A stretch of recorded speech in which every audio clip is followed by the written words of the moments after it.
Bonjour et bienvenue dans une nouvelle vidéo. Alors aujourd'hui on se retrouve sur mon balcon pour parler parcours scolaire après le bac, car je trouve que j'ai un parcours pour mes études assez atypique par rapport à d'autres.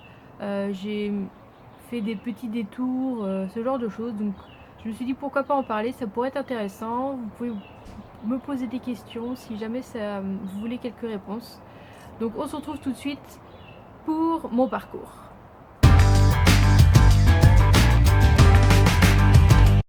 Alors on va commencer tout d'abord avec le bac. Donc j'ai un bac S que j'ai obtenu en 2010. Donc sans mention, sans rien. En même temps j'ai eu une année un peu difficile pour mon année de terminale. Et du coup je me suis dirigée après mon bac en médecine. Et oui, la première année de médecine, oui. Qui n'a pas forcément fonctionné pour moi. Il se trouve que je suis arrivée au mois de janvier, après mes premiers partiels, ça s'est pas très bien passé. J'ai des difficultés à apprendre par cœur. Vraiment, il y en a qui étaient vraiment moins bons que moi au lycée et qui ont réussi cette première année parce qu'il faut vraiment pas être très intelligent, il faut juste apprendre par cœur. Et c'est vraiment difficile dans mon cas. Donc j'ai décidé de me réorienter après ma première année de médecine et je suis partie faire un DUT génie biologique, génie de l'environnement à La Roche-sur-Yon. Donc c'est la faculté de Nantes qui est délocalisée à La Roche-sur-Yon. Et c'est un DUT, donc c'est un diplôme en 2 ans. Donc c'est la fac mais sans être trop la fac, car on était une cinquantaine et en 2 ans c'est vraiment bien parce que les professeurs nous connaissent, ils connaissent notre parcours, nos évolutions, nos problèmes et du coup pour nous aider c'est beaucoup plus simple. Et même en classe c'est beaucoup plus intéressant que d'être 100, 200, 300. Enfin, je sais pas combien on peut être en licence mais vraiment. Donc c'était vraiment 2 années très bien. Donc pour vous résumer un petit peu, la première année c'est vraiment plus basique, donc des mathématiques, de la chimie, ce genre de choses. Et le côté environnement apparaît surtout au second semestre, mais se développe plus dans la deuxième année et j'ai vraiment beaucoup appris. Donc tout ce qui est gestion des déchets, traitement des eaux, voilà ce genre de choses. Et moi j'ai vraiment voulu me diriger sur plus la biodiversité et ce qui était rivière, lac, ce genre de choses, car en plus pendant mes 2 années j'ai pu réaliser 2 projets. Donc le premier projet c'était ma première année et en petit groupe on a dû créer un site internet et un flyer pour pouvoir mettre en lien une école de La Roche-sur-Yon avec une école en Palestine et une école en Irlande du Nord. Donc c'est 3 écoles primaires qui permettaient d'échanger sur la biodiversité, l'environnement. Donc on a essayé de mettre en place ce lien. Et pendant ma deuxième année, j'ai eu un projet où on devait suivre la qualité d'un cours d'eau. Donc tous les mois, on allait faire des prélèvements d'eau, des mesures directement dans le cours d'eau. Et à la fin, on a fait un IBGN, c'est-à-dire qu'on a pris le substrat, donc le sol du cours d'eau, et on a regardé toutes les petites bestioles qui se trouvent à l'intérieur, ce qui permet de bien définir la qualité d'un cours d'eau. À la fin du DUT, généralement, pour presque tous les diplômes, on doit faire un stage. Alors c'est un stage pour ma part qui a duré 12 semaines et j'ai effectué ce stage à Veolia, à La Roche-sur-Yon. Je suis restée dans le même coin et mon job, entre guillemets, c'était de mettre en place un outil qu'ils étaient en train de développer pour pouvoir mesurer le niveau d'eau dans les canalisations d'eau sale, donc pour l'assainissement, car il y a beaucoup de réseaux d'assainissement qui sont un petit peu mal entretenus et du coup il y a des infiltrations d'eau de pluie et ça engorge le réseau, ce qui fait que quand ça arrive à la zone de traitement, c'est le désastre. Donc du coup on voulait mettre en place un capteur sur plusieurs villes de Vendée, donc des capteurs qui permettaient de mesurer la hauteur d'eau et quand il y avait des pluies ou pas de pluie et voir si le niveau d'eau augmentait. Donc j'ai fait pas mal de cartographie pour déterminer les emplacements, on a fait des mesures sur les routes pour connaître le niveau de pente du réseau en dessous, donc c'était vraiment intéressant, mais je savais que c'était pas vraiment dans l'assainissement que je voulais travailler.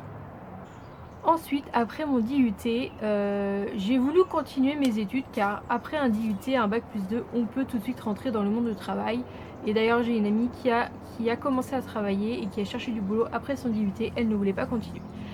Et j'ai eu l'opportunité, grâce à mon IUT, qui a un partenariat avec l'Irlande du Nord, de partir 1 an en Erasmus en Irlande du Nord, à Coleraine, pour un DUETI. Alors un DUETI, qu'est-ce que c'est? C'est un diplôme universitaire des études technologiques internationales.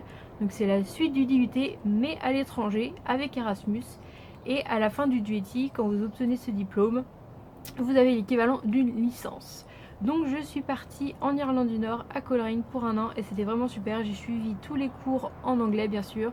J'ai eu quelques examens et j'ai dû écrire 2 rapports, un à mi-parcours et un à la fin en anglais pour l'IUT de La Roche-sur-Yon, et j'ai aussi fait un oral en anglais en rentrant.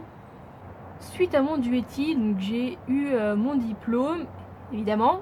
Et je voulais toujours continuer, donc j'avais un bac plus 3 et je me suis inscrite quand j'étais en Irlande, en revenant d'Irlande, j'ai envoyé mes candidatures pour des masters, et c'était vraiment des masters dans l'environnement, dans la biodiversité, c'est ce qui m'intéressait, la biodiversité, tout ça pour conduire à l'écologie des cours d'eau surtout, c'était vraiment ça qui m'intéressait, et ce qui m'intéresse toujours évidemment. Et j'ai postulé un petit peu partout et j'ai été prise dans des villes assez loin parce que faut savoir que j'habite à Nantes, et du coup j'ai été prise à Perpignan par exemple, à Besançon, j'étais prise à Metz, et la seule ville la plus proche c'était Angers, et j'ai été prise à Angers. Donc je suis partie à Angers pour un Master 1 en écologie environnement et environnement actuel et passé et écosystème. Donc on avait quelques matières comme biologie des populations, SIG, des statistiques, ce genre de choses, donc vraiment sur le comportement animal. On avait aussi du végétal, c'est vraiment très intéressant. Et à la fin de cette année de Master 1, on devait effectuer un stage de 8 semaines. Donc j'ai eu un petit peu de mal à trouver, mais au mois de février, alors que ça commence en avril, j'ai trouvé un stage à la Fédération départementale de la pêche et de la protection du milieu aquatique, donc 44, donc à La Chapelle-sur-Erdre. Et je suis restée 4 mois et demi. Oui, on devait faire un stage de 8 semaines, je suis restée 4 mois et demi. Et mon job, entre guillemets, c'était qu'il y avait un marais, il y a 2 marais sur la côte atlantique qui ont subi des travaux de renouvellement, car il faut savoir qu'en France et dans tous les pays européens, il y a la loi cadre sur eau qui devait inciter à ce qu'en 2015, tous les cours d'eau, rivières, ce genre de choses, aient un bon état écologique en 2015, ce qui n'a pas été le cas, mais une bonne partie des cours d'eau ont été restaurés. Et ces marais ont été restaurés après 2012, ce qui fait qu'il y a une première étude qui a été faite avant 2012, ou en 2012, juste avant les travaux.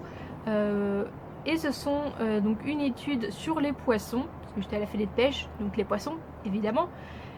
Et donc connaître la population de poissons, les espèces qu'il pouvait y avoir, le nombre de poissons aussi, le nombre d'espèces, quel genre d'espèces. Et donc il y a un premier inventaire qui a été fait en 2012 avant les travaux, et des pièges qui ont été mis en place, car il faut savoir qu'à la fédé de pêche, pour faire les inventaires, ils utilisent la pêche électrique pour endormir les poissons et pour pouvoir les ramasser plus rapidement, sauf que dans les marais, c'est salé et du coup la pêche électrique n'est pas possible, enfin c'est pas très facile.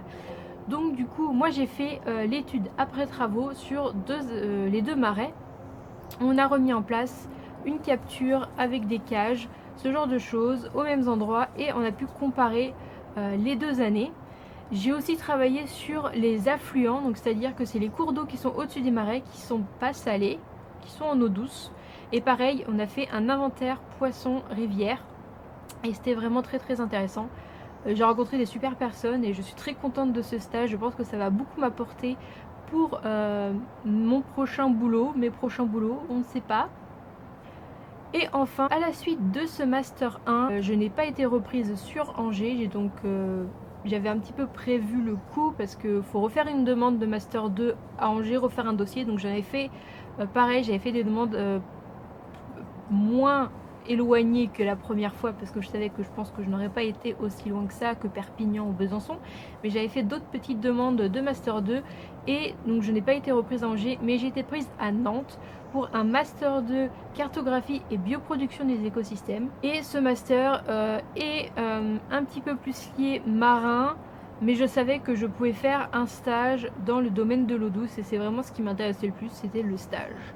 Donc il est vrai que cette année de Master 2 m'a plus fait découvrir le milieu marin. On a vraiment eu des matières sur le phytoplancton, j'ai eu de la cartographie encore et toujours, car étudier l'environnement sans faire de la cartographie, c'est pas possible.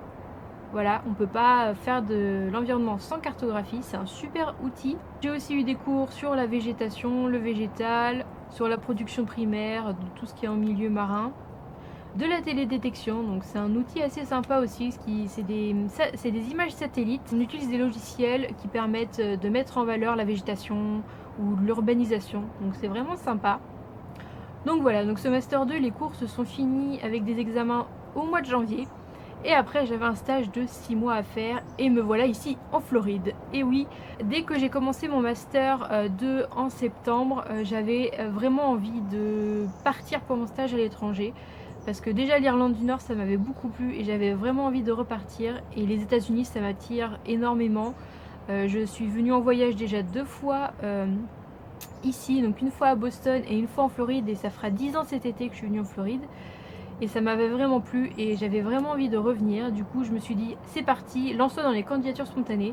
Donc j'ai envoyé des candidatures à plein de personnes en faisant des recherches sur Google. J'ai vraiment tapé dans quel milieu je voulais faire mon stage. J'ai surtout regardé sur la Floride, il faut être honnête.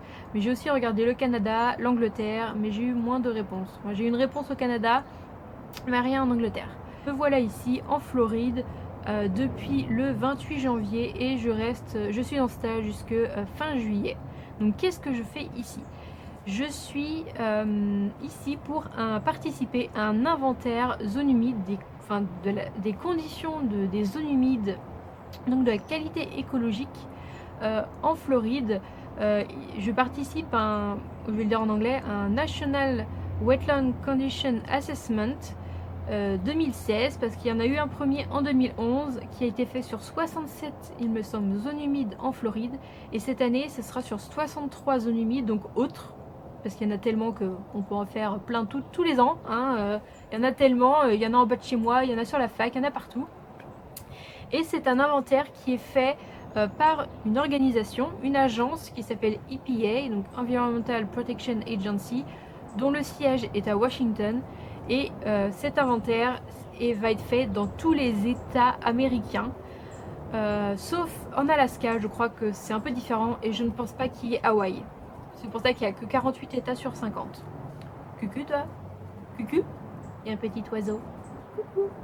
Oh, il a un verre dans la bouche. Donc comme vous allez le voir dans ma prochaine vidéo, je suis partie à Pensacola pour une semaine d'entraînement où on nous a appris, parce qu'il faut que tous les États aient la même méthode d'échantillonnage sur le terrain. Qu'est-ce qu'on allait échantillonner, où est-ce qu'on allait échantillonner, quelle est la méthode qu'ils veulent qu'on suive, et tout ce genre de choses. Donc il faut savoir que on a 63 zones humides à faire cet été.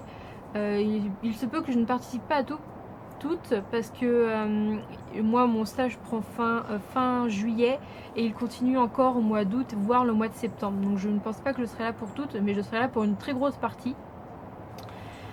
Donc j'ai vraiment hâte de commencer tout ça, ça va être vraiment super. Je vais sur le terrain, on a un point GPS. Autour de ce point GPS, on doit faire un rayon de 40 mètres, donc un diamètre de 80. Et dans ce diamètre, on a 5 plots, 5 quadrats de végétation. Donc dans chaque quadrat, on doit relever toute la végétation qui s'y trouve, l'intensité, la hauteur des arbres, tout. Donc ça c'est pour la partie végétation. On a l'eau, quand il y a de l'eau sur une zone humide, parce que oui, des fois les zones humides, il n'y a pas d'eau, ça dépend. Des fois il y en a toute l'année, des fois il n'y en a pas toute l'année. C'est vraiment aléatoire en fonction des températures, des pluies, ce genre de choses.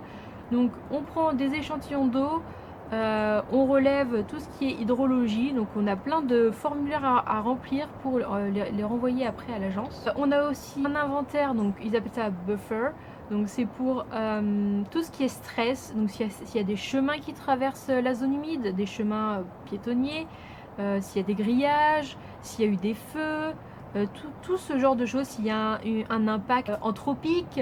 Donc voilà, et on a 13 quadrats à faire autour, petit oiseau, autour donc de notre zone. Et on a aussi à faire le sol. Et là c'est la partie la plus compliquée parce qu'il faut des muscles, parce qu'il faut enfoncer des outils dans le sol pour récupérer des échantillons. On a vraiment pas mal d'échantillons. Et il vient de se cacher dans la poubelle. On a pas mal d'échantillons à récupérer dans le sol. Et la majorité des échantillons, on les renvoie après à l'agence. Donc pas à Washington, mais différents échantillons vont à différents endroits. Donc on nous a appris tout ça durant notre semaine d'entraînement et c'était vraiment très sympa. Et donc voilà, cette vidéo est maintenant terminée. J'espère que ça vous a plu, d'en savoir un petit peu plus sur pourquoi je suis ici. Si jamais vous avez des questions sur mon stage, sur mes études, si ça vous intéresse de faire un DUT, un DUETI, je ne sais pas, si vous orientez dans l'environnement, n'hésitez pas à me poser des questions en commentaire, ça me fera très plaisir. Et on se retrouve dans la prochaine vidéo dimanche prochain, qui sera, je pense, donc ma semaine à Pensacola. Bon week-end et bonne journée!